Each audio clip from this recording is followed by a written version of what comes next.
Hello, you beautiful people out there. Spoken English और English speaking course होता क्या है? मतलब सुनने में तो इंग्लिश स्पीकिंग सही लग रहा है, पर लोग ये स्पोकन इंग्लिश क्यों बोलते हैं? गाइस, इंग्लिश स्पीकिंग मतलब इंग्लिश बोलने वाला। आप ऐसा कोर्स थोड़ी कर रहे हो जो खुद इंग्लिश बोलता है, आप तो ऐसा कोर्स कर रहे हो जिसमें बोलने वाली इंग्लिश मतलब स्पोकन इंग्लिश सिखाई जाती है। छोटी सी मिस्टेक करेक्ट कर ली। मैं जब सर्चेस में देखती हूँ अपने यूट्यूब के एनालिटिक्स में, तो पता चलता है कि आप लोग टाइप करते हो English speaking course by Ocean English Academy. Spoken English course by Ocean English Academy. On that note, my name is Vidyushi Kaushik and this is our day 4. अगर आपने day 1 to 3 की वीडियोज़ अभी तक नहीं देखी हैं तो उनका लिंक डिस्क्रिप्शन में है। अगर आप हमारे पेड कोर्सेज ज्वाइन करना चाहते हैं तो उसके बारे में भी इंफॉर्मेशन आप इस लिंक को फॉलो कर जो डिस्क्रिप्शन में है पता कर सकते हैं। और अगर फ्री में इंग्लिश सीखनी है तो बस वीडियोस देखते जाओ और प्रैक्टिस करते जाओ। आज की वीडियो में हम 3 चीज़ें कवर करेंगे। आपसे लाइव सेशन के बाद मुझे रियलाइज़ हुआ कि बहुत सारे स्टूडेंट्स ऐसे हैं जो अभी भी इंग्लिश के सेंटेंसेस बनाने में उन्हें बहुत डिफ़िकल्टी होती है। तो आज टेंसेस की बात करेंगे, उसके बाद मैं आपके साथ शेयर करूंगी एक क्वेश्चन का आंसर जो गुरजंत ने पूछा है। Gurjant asked me, is it important to have a standard English accent? Gurjant, I appreciate your question and I would love to answer that. Stay tuned. और शायद बहुत सारे लोगों के मन में ये बात होगी कि क्या अच्छा एक्सेंट होना ज़रूरी है। इसके ऊपर डिस्कशन ज़रूर करेंगे और उसके बाद आपका होमवर्क होगा, because no more dreaming, dreaming is over, you need to get up and start practising hard. ठीक है, अब शुरू करते हैं सिंपल प्रेजेंट टेंस से। देखो, ग्रामर आपने बहुत बार पढ़ी है अलग अलग किताबों में, अलग अलग वीडियोस में। प्रॉब्लम क्या होती है, हम भूल जाते हैं। मतलब मुझे ये नहीं समझ आता वो 12 टेंस इतने बड़े कैसे हो गए कि दुनिया की सारी किताबें एक तरफ और वो 12 टेंसेस हमें समझ नहीं आते। इस बार कुछ नए तरीके से आपको पढ़ाने की कोशिश करते हैं, पर इस बार अगर आपने समझ लिया तो कभी फिर टेंसेस की वीडियोस देखने की ज़रूरत नहीं पड़ेगी। तो सिंपल प्रेजेंट टेंस, ठीक है। देखो, टेंस को पढ़ने का जो रूल है वो ये है कि आप उसके रूल्स पर जंप करने से पहले सबसे पहले ये समझें कि मैं ये टेंस पढ़ूं क्यों। अर्जेंसी होनी चाहिए ना, मेरे को क्यों ज़रूरत है इस टेंस को पढ़ने की। तो पहले अर्जेंसी जगाएंगे, आपको समझाएंगे कि किस तरह के सेंटेंसेस इस ग्रामर पैटर्न से आप बना सकते हो। फिर मुझे बोलना ही नहीं पड़ेगा, आप खुद से रूल्स भी समझोगे, सेंटेंसेस भी बनाओगे और प्रैक्टिस भी करोगे। तो हमने अपनी फर्स्ट डे की वीडियो में मिस्टर शौकीन के बारे में सुना था, जिसमें हमने मिस्टर शौकीन की आदतों के बारे में बताया था। जैसे हमने कहा था कि मिस्टर शौकीन को गिटार बजाना बहुत अच्छा लगता है। आप मेरे पास आए और आपने मुझे बताया, पता है मिस्टर शौकीन को इंग्लिश की प्रैक्टिस नहीं करते हैं। या फिर आपने मुझे बताया, पता है वो झूठ भी बोलते हैं। ये मिस्टर शौकीन की बात थी। अब हम हमारी बात करते हैं। अगर आप किसी से फर्स्ट टाइम मिलते हो तब भी आप उनसे किस तरह के क्वेश्चंस करते हो? आप कहाँ जॉब करते हो? अच्छा, ये आपके साथ ही रहते हैं? अच्छा, ये आपके घर के पास रहते हैं? अच्छा, आपके पापा घर कितने बजे वापस आ जाते हैं? आप किस टाइम उठ जाते हो? आप किस टाइम फ्री रहते हो? ऑफिस से किस टाइम तक फ्री हो जाते हो? इन सभी सेंटेंसेस में एक छोटी सी चीज़ कॉमन है जो आपको अपने दिमाग में बिठानी है। वो छोटी सी चीज़ ये है कि ये सारे सेंटेंसेस रेगुलर एक्शंस के बारे में बात कर रहे हैं, या तो वो काम जो हम रोज़ करते हैं, या फिर ये एक्शंस किसी की आदतों के बारे में बता रहे हैं। बस इतना समझ लो सिंपल प्रेजेंट टेंस के बारे में। बाकी इसके और भी रूल्स हैं। जो भी ग्रामर और मॉडल वर्ब्स आप पढ़ेंगे मेरे साथ, जितने रूल्स मैं आपको बताऊंगी उसके बाद भी उसमें और रूल्स हैं, पर मैं आपको कंफ्यूज नहीं करना चाहती, तो मैं बस आपको अभी 2 रूल्स बता रही हूँ। हैबिट्स और रेगुलर एक्शंस के लिए आप सिंपल प्रेजेंट टेंस को यूज़ करेंगे। बाकी आप स्टेट वर्ब के लिए भी यूज़ करते हैं जब आप बताते हैं कि किसी चीज़ का स्टेट कैसा है। Let's not get into that details for now, maybe in another video we can discuss about that. ठीक है, अब आते हैं हम अपने रूल्स पर। ओके, तो अब समझते हैं typical grammar rules present indefinite tense के। देखो, एक बंदे के लिए अलग रूल्स हैं। मतलब अगर राधा, जैक या समंथा या इट एक बंदा कोई काम करता है तो रूल्स में कुछ वेरिएशन है। यहाँ पे एस और यस लग रहा है, ठीक है। पर अगर काम एक से ज़्यादा लोग करते हैं तो खाली वर्ब की बेस फॉर्म आ रही है। मतलब ऐसा क्यों होता है? एक ही टेंस फैमिली में कहीं पे हम हैज़ लगाते हैं, कहीं पे हमें कहीं हमें हैव लगाना होता है। क्यों हमें अपने माइंड पर इतना ज़ोर डालना पड़ता है? ध्यान से समझना, जब आप हिंदी बोलते हो तो आप मात्राएं बदलते हो। जैसे आप कहोगे वो इंग्लिश पढ़ाती है, पर अगर आप कहोगे ये लोग इंग्लिश पढ़ाते हैं, कौन सी मात्रा आई है? त पे एक ही, पढ़ाती है एंड पढ़ाते हैं। यही फ़र्क है, इसी को बोलते हैं सब्जेक्ट वर्ब अग्रीमेंट। मतलब जो सब्जेक्ट है वो वर्ब के साथ अग्री करना चाहिए। आप ऐसा तो नहीं बोलोगे ना विदुषी इंग्लिश पढ़ाते हैं या विदुषी इंग्लिश पढ़ाता है। जितना गलत ये हिंदी में सुनने में लग रहा है उतना ही गलत ये इंग्लिश में बोलने में लगेगा अगर आप इस एस और यस का ध्यान नहीं रखोगे। अब इस एस और यस को कहाँ लगाना है, इसको एक छोटी सी स्टोरी के थ्रू समझो। अगर अकेला बंदा कोई काम रोज करता है, जैसे हम लोग बात कर रहे हैं मिस्टर शौकीन के बारे में, तो वो जो भी काम रोज करते हैं उनके साथ हमें वर्ब में एस और एस चाहिए, क्योंकि वो कह रहे हैं यार मैं अकेला हूँ, मुझे अकेले बहुत डर लगता है, मुझे अपने साथ एक गार्ड चाहिए, और ये एस और यस उस गार्ड का काम कर रहा है यहाँ पे। तो सेंटेंस बन गया मिस्टर शौकीन गिटार प्ले करते हैं। तो मिस्टर शौकीन, सब्जेक्ट कौन है? मिस्टर शौकीन। क्या काम करते हैं? गिटार प्ले करने का। तो मिस्टर शौकीन प्लेज गिटार। वो झूठ बोलते हैं, ही लाइज। एस आएगा या ईएस, उसके अलग रूल्स हैं, अलग वीडियो में समझेंगे। कुछ आप अपने जनरल सेंस से ही अभी बस लगाना शुरू करेंगे, ठीक है। वो मुझे जानता है, ही नोज मी। अब आते हैं प्लूरल। प्लूरल मतलब एक से ज़्यादा। अब प्लूरल फैमिली ने कहा मैं बहुत स्ट्रॉन्ग हूँ, मुझे किसी एस और यस की ज़रूरत नहीं है अपनी फैमिली में, मैं अकेली वर्ब ही मेरे लिए बहुत है, मुझे कोई गार्ड नहीं चाहिए अपने साथ। याद हुआ? एक वचन कह रहा है मुझे गार्ड चाहिए। अकेले बंदे के बारे में अगर हम बात करेंगे कि वो देर से उठता है, तो उठने का काम होता है गेट अप, उठने की इंग्लिश होती है गेट अप, तो बन जाएगा गेट्स अप। पर अगर एक से ज़्यादा लोग कोई काम करते हैं तो वो कह रहे हैं हमें कोई एस और यस अपने साथ नहीं चाहिए वर्ब में, तो आ जाएगा वी गेट अप एट 6, हम 6 बजे उठते हैं। थोड़ा सा क्लियर हुआ रूल? एक बंदा कोई काम कर रहा है तो वर्ब में एस और यस लगा दो। प्लूरल सब्जेक्ट से एक से ज़्यादा कोई काम करते हैं तो खाली वर्ब की फॉर्म लगा दो। अब आप कहोगे यू सिंगुलर है या प्लूरल है? इंग्लिश लैंग्वेज में यू हमेशा हमेशा प्लूरल के रूल्स पिक करेगा, कभी कंफ्यूज मत होना। मतलब आप यू के साथ हैव लगाओगे, यू के साथ आप आर लगाते हैं, और यू के साथ आप खाली वर्ब की फर्स्ट फॉर्म लगाएंगे। तो हम एक दूसरे को जानते हैं। आप बताओ क्या इंग्लिश होगी? हम एक दूसरे को जानते हैं। सब्जेक्ट कौन है? हम। जानने की इंग्लिश क्या होती है? नो। एक दूसरे की इंग्लिश होती है ईच अदर।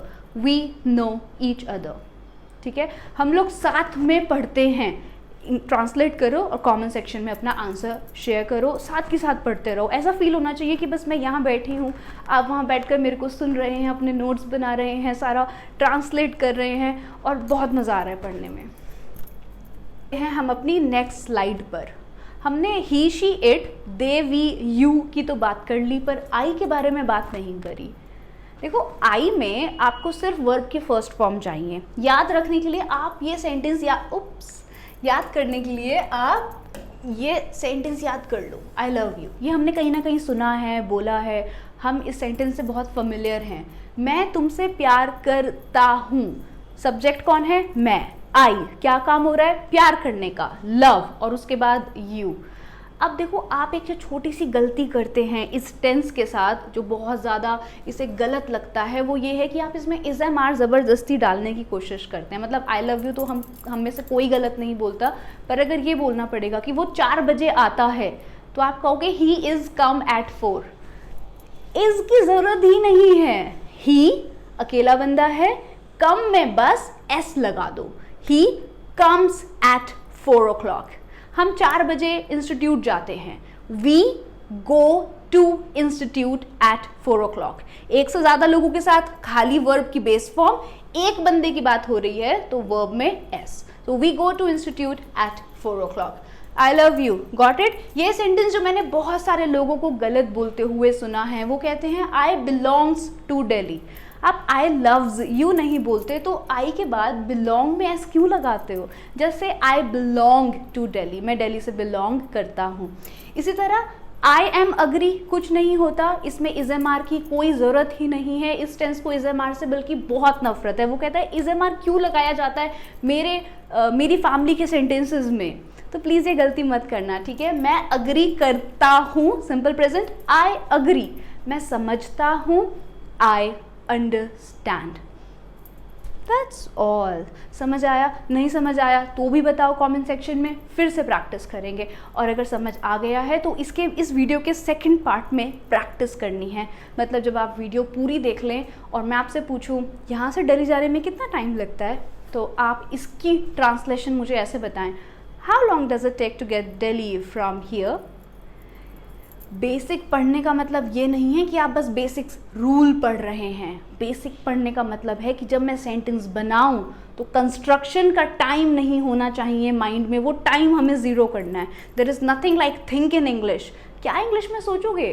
सोचना ये है कि बोलना क्या है, और सेंटेंस आपके अंदर बिल्कुल ऐसे सबकॉन्शियस माइंड में बिल्कुल सेव होना चाहिए। अच्छा, रोज की बात हो रही है, उसके हमेशा वाले एक्शंस की बात हो रही है, तो एस और यस लगा दो अगर सिंगल बंदा है, और अगर एक से ज़्यादा लोग हैं तो बस खाली वर्ब लगा दो, ठीक है। एक होमवर्क आपके लिए, इस सेंटेंस को बनाओ, ट्रांसलेट करो, उसके बाद इस वीडियो का सेकंड पार्ट देखना। तो सेंटेंस ये है कि वो टाइम पर क्यों नहीं आती है, वो टाइम पर क्यों नहीं आती है। अगर आपने इसको ट्रांसलेट सही किया है, थम्स अप टू यू। अगर आपने ट्रांसलेट कर लिया है पर बोलने में आपको लग रहा है मैं कैसे बोलूँगा, तो वीडियो का जो सेकंड पार्ट है उसको हेडफोन्स के साथ सुनना, एक कोने में बैठ के। तो सिंपल अपने हेडफोन्स लगाओ और इस वीडियो के सेकंड पार्ट में जितने भी सेंटेंसेस हैं, आईज क्लोज करके उनको मेरे साथ इमिटेट करो, मतलब उनको बोलने की प्रैक्टिस करो, ताकि आप जब उन सेंटेंसेस को अपनी एवरीडे इंग्लिश में बोलो तो वो नेचुरल साउंड। हाँ, और मैं मिलती हूँ आपको अब इस वीडियो के एंड में गुरजंत के क्वेश्चन के साथ। अब बनाते हैं कुछ प्यारे प्यारे सेंटेंसेस। समंथा ऑफिस 8 o'clock जाती है। Samantha leaves for office at 8 o'clock in the morning. हम लोग शाम को 8 बजे वापस आते हैं। We get back at 8 o'clock in the evening। Singular के साथ वर्ब में एस और एस, एंड प्लूरल और आई के साथ वर्ब की बेस फॉर्म। सिंपल। आप कोशिश करें, आप पहले सेंटेंस बनाएं अपने ब्रदर या सिस्टर के लिए। मेरी सिस्टर बहुत अच्छा गाती है। My sister sings really well. अब यहाँ पे आपने कहा नहीं मेरी सिस्टर नहीं, मैं बहुत अच्छा गाता हूँ, तो आई सिंग वेरी वेल। मेरी सिस्टर नेल्स बाइट करती है। She bytes her nails. यहाँ पर आपने बताया अपने फ्रेंड को कि तुम नेल्स बाइट करते हो, यू बाइट नेल्स। मेरे डैड सुबह जल्दी उठते हैं। My dad gets up early in the morning. Jack मेरी कंपनी में काम करता है। Jack works in my company. Jack और मैं एक कंपनी में काम करते हैं। यहाँ पर सब्जेक्ट 2 हो गए हैं। Jack and I work in a same company. Perfect. अब देखते हैं कि नेगेटिव सेंटेंसेस को कैसे बनाना है। देखिए, जिस तरह आपने वर्ब में एस और ई एस ऐड किया है सिंगुलर सब्जेक्ट्स की मात्राओं के हिसाब से, तो यहाँ पर आपको डू में एस और ई एस ऐड करना पड़ेगा नेगेटिव के लिए। जैसे वो मुझे नहीं जानती, तो इक्वेशन आएगी शी डज नॉट नो मी। क्योंकि डू ने ई एस ले लिया है तो अब वर्ब में एस और एस नहीं लगाना है। ऐसा मानते हैं कि ये इस फैमिली के पास बस एक ही कार है जिसका नाम ई एस है, और क्योंकि वो इस बार डू ने ले ली है तो वर्ब को कोई ई एस और एस नहीं मिल पाएगी। तो वो मुझे नहीं जानती, शी डज नॉट नो मी। मैं उसे नहीं जानता, आई डोंट नो हर। वो मेरी बात नहीं सुनता, ही does not listen to me। मैं किसी की बात नहीं सुनता, I do not listen to anyone। इस बात का कोई मतलब नहीं बनता, it does not make any sense। बात लड़का या लड़की नहीं है, इसीलिए हमने it यूज़ किया है। It does not make any sense। Second sentence, तुम्हारे आइडियाज़ का कोई सेंस नहीं बनता, Your ideas do not make any sense। पैसा पेड़ पर नहीं उगता, money does not grow on trees. तुम हेल्दी नहीं खाते हो, you do not eat healthy. वो नहीं जानती है, शी डजंट नो। मैं नहीं जानता हूँ, आई डू नॉट नो। इस साइड पर हम सिंगुलर सब्जेक्ट्स की बात कर रहे हैं और इस साइड पर हम बात कर रहे हैं प्लूरल सब्जेक्ट्स और आई की। सिंगुलर सब्जेक्ट्स के साथ हमें नेगेटिव के लिए चाहिए डज नॉट और प्लूरल के साथ हमें चाहिए डू नॉट। परफेक्ट। अब देखते हैं कि इंटेरोगेटिव सेंटेंसेस कैसे बनाने हैं। अभी तक शायद आपको याद हो गया होगा कि जो हमारी ब्रिक है, जो हमारी हेल्पिंग वर्ब है, जब भी क्वेश्चन क्या से शुरू होता है तो वो जंप करके फर्स्ट पोजीशन पर आ जाती है। जैसे क्या वो आपको जानती है, क्या आप उसको जानते हो। अगर एक बंदा जान रहा है, आप बात किसकी कर रहे हो, लेट्स से मैंने कहा समैंथा, क्या समैंथा आपको जानती है। समैंथा एक वचन है तो डज जंप करके पहले आएगा। पर अगर आप पूछ रहे हो क्या तुम समैंथा को जानते हो, यू प्लूरल है इसीलिए डू जंप करके पहले आएगा। तो डज समैंथा नो यू, और प्लूरल क्या तुम समैंथा को जानते हो, डू यू नो समैंथा। क्या वो यहाँ रोज आती है, does she come here every day, plural हो जाएगा क्या आप वहाँ रोज जाते हो, do you go there every day. क्या वो अच्छी इंग्लिश बोलता है, does he speak good English. क्या आपके पेरेंट्स अच्छी इंग्लिश बोलते हैं, पेरेंट्स दो हैं मतलब mom and dad, so do your parents speak good English. क्या जैक आपके साथ काम करता है, does Jack work with you. क्या आप जैक के साथ काम करते हो, do you work with Jack. क्या वो आपकी बात समझता है, डज ही अंडरस्टैंड यू। एक बहुत प्यारा वर्ड है अनस्पोकन वर्ड्स, मतलब जो शब्द आप नहीं कहते हैं उन्हें भी समझना। तो क्या आपकी वाइफ आपके अनकहे शब्द भी समझती हैं, does your wife understand your unspoken words. क्या आप अपनी वाइफ के अनकहे शब्दों को समझते हैं, do you understand your wife's unspoken words. How beautiful it is. आप लैंग्वेज को एक फॉर्मूले में डालकर पढ़ो और देखो कि किस तरह फटाफट सेंटेंसेस बनते जाते हैं। आई नो सुनना बहुत आसान होता है, पर इस लेवल पर आने के लिए आपको सिर्फ एक बार इन सेंटेंसेस को नोटबुक में लिख के अच्छे से प्रैक्टिस करना है, ताकि आपके ब्रेन के साथ साथ आपका टंग भी कंफर्टेबल हो जाए इन सेंटेंसेस को बिल्कुल फ्लॉलेसली बोलने के लिए, और धीरे धीरे आप इंग्लिश में होते जाएं फ्लुएंट। वेल, ये थी बात इंटेरोगेटिव सेंटेंसेस की। अब देखते हैं कि क्वेश्चंस कैसे बनेंगे। क्या आप मुझे फॉर्मूला गेस करना चाहेंगे? वेल, हमने सीखा है कि सेंटेंस में से क्वेश्चन वर्ड की इंग्लिश सबसे पहले बनानी है और उसके बाद आएगी हेल्पिंग वर्ब, फिर आएगा वर्ब की फर्स्ट फॉर्म और फिर ऑब्जेक्ट। आपकी मॉम कहाँ रहती हैं? मॉम एक हैं तो वेयर, कहाँ रहती हैं, कहाँ की इंग्लिश इज वेयर। मॉम एक है इसीलिए does, where does your mom live. यहाँ पर आपके पेरेंट्स कहाँ रहते हैं? पेरेंट्स दो हो गए हैं तो इस बार आएगा do, where do your parents live. Jack office से कितने बजे वापस आता है? What time does Jack come back from work? आप ऑफिस से कितने बजे वापस आते हैं? What time do you come back from work? वो आपको क्यों डांटती है? क्यों की इंग्लिश why, एक है इसीलिए does. Why does she scold you? आप उसको क्यों डांटते हो? Why do you scold her? और why do you scold him? Plural के लिए What time do you get up in the morning? आप कितने बजे सोते हो? What time do you go to bed? आप अपना वीकेंड पर क्या करते हो? What do you do on weekends? या फिर How do you spend your weekend? आप अपने वीकेंड को कैसे व्यतीत करते हो? How do you spend your weekend? आप अपने फ्री टाइम को कैसे स्पेंड करते हो? How do you spend your free time? Second, आपका रूममेट सैटरडे में क्या करता है या आपका रूममेट अपने वीकेंड को कैसे स्पेंड करता है? How does your roommate spend his weekend? इसी तरह आप किसी भी नए बंदे से अगर फर्स्ट टाइम मिलते हैं तो डू डज से बहुत सारे अच्छे अच्छे क्वेश्चंस आप उनसे पूछ सकते हैं, उनसे एक्वेंटेड होने के लिए, उनसे जान पहचान बढ़ाने के लिए। आप उनके बारे में पूछ सकते हैं कि आप कहाँ रहते हैं, वेयर डू यू लिव, आप क्या करते हैं, व्हाट डू यू डू, आपको मोदी जी कैसे लगते हैं, how do you like Modi ji, how do you like, आपको ये चीज़ कैसी लगती है, हाउ डू यू लाइक, जैसे आपको मेरा बैग कैसा लगता है, how do you like my bag, आपको मेरी न्यू ड्रेस कैसी लगती है, how do you like my new dress. तो इसी तरह बहुत सारे सेंटेंसेस आप डू डस से बनाकर एक स्ट्रेंजर को अपना फ्रेंड बना सकते हो, क्योंकि at least you have something to talk over. आप किसी ना किसी चीज़ के बारे में और बात कर सकते हैं और इंग्लिश बनाने में प्रॉब्लम नहीं आएगी, क्योंकि हमने क्वेश्चन ऑलरेडी पढ़ ली है। This much dose is just enough. In sentences पर फोकस करें, इसके अराउंड सेंटेंसेस बनाएं, प्रैक्टिस करें, अपने किसी कज़न, सिस्टर, ब्रदर, कोलीग को साथ में बिठाएं एंड कॉन्वर्जेशन की प्रैक्टिस करें। Wow, you're still with me. So glad to know that.